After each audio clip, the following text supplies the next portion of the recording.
नमस्कार दोस्तों, स्वागत है आपका HJ Pro Stories YouTube channel के अंदर। आज हम आपको बताएंगे इलाहाबाद में हनुमान जी की मूर्ति लेटी हुई क्यों है। इलाहाबाद में प्रयागराज क्षेत्र के संगम तट पर स्थित पुराण प्रसिद्ध लेटे हुए हनुमान जी के विषय में है।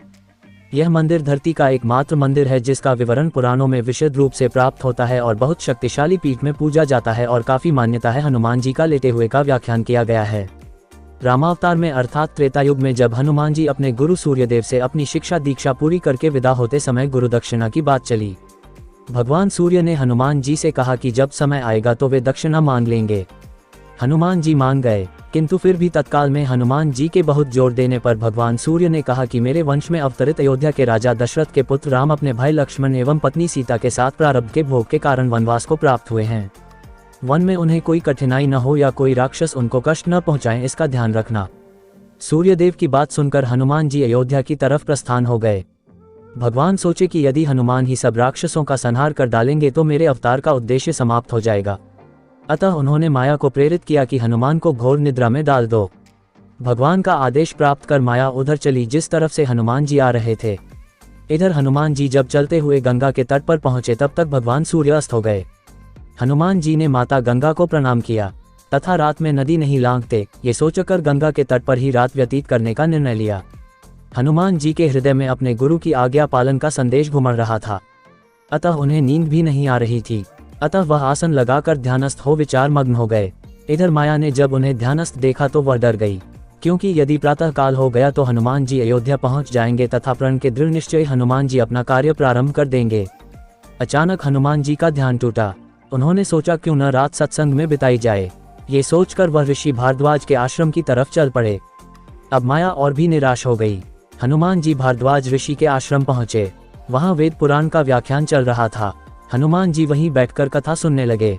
कथा में भारद्वाज ऋषि ने बताया कि कल यहाँ पर जगत के स्वामी तथा अयोध्या नरेश दशरथ के पुत्र के रूप में अवतरित भगवान राम गंगा को पार कर पहुंचने वाले हैं। हनुमान जी प्रसन्न हो गए।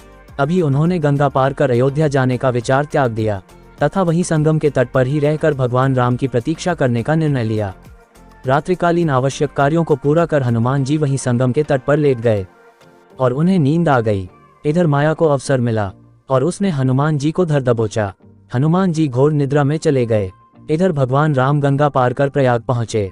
उन्होंने हनुमान जी को सोते हुए देखा तथा उनको यह वरदान दिया कि इस सोए हुए हनुमान की मूर्ति के जो दर्शन करेगा उसे बिना किसी प्रयास के मेरी कृपा प्राप्त होगी। उस व्यक्ति को किसी तरह के भूत प्रेत या धोखा षड्यंत्र आदि का शिकार नहीं होना पड़ेगा। उसके सारे शत्रु स्वतः ही परास्त हो जाएंगे।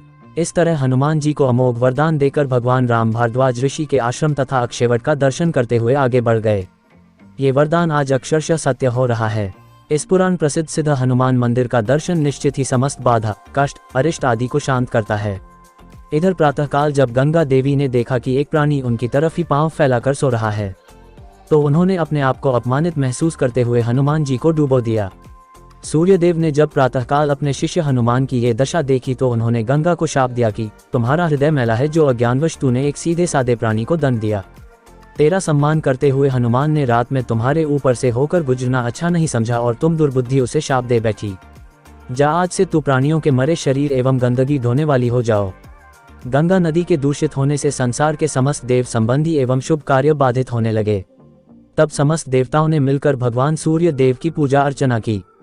तब भगवान सूर्य देव ने कहा कि जा गंगे, तेरे जल के ऊपर मेरी किरणों के पड़ते ही तुम्हारे जल की पवित्रता बढ़ जाएगी तथा तुम्हारे जल से मेरा किया गया स्तवन पूजन कोटि गुना फल देने वाला होगा। भगवान सूर्य के कहने पर गंगा ने कहा कि हनुमान चतुर्मास व्यतीत होते ही पुनः भगवान राम की सेवा में उपस्थित हो जाएंगे। तब तक हनुमान जी किष्किंधा पर्वत पर सुग्रीव की सेना में लगे रहे।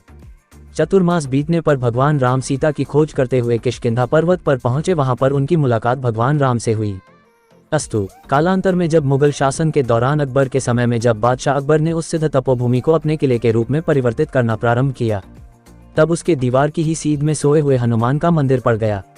उसने तत्कालीन हिंदू धर्मगुरुओं एवं पंडितों को रुपए पैसे का लोभ देकर तथा डरा धमका कर उस सोए हनुमान जी के मंदिर को अन्यत्र स्थापित करवाने के लिए राजी किया। हनुमान जी के मूर्ति की खुदाई होने लगी। जब समूची मूर्ति की खुदाई नीचे से कर ली गई तब उसे उठाया जाने लगा। जब लगातार कोशिश के बावजूद भी मूर्ति नहीं उठी तब उसे भारी सामान उठाने वाली मशीन से उठाने की कोशिश की जाने लगी।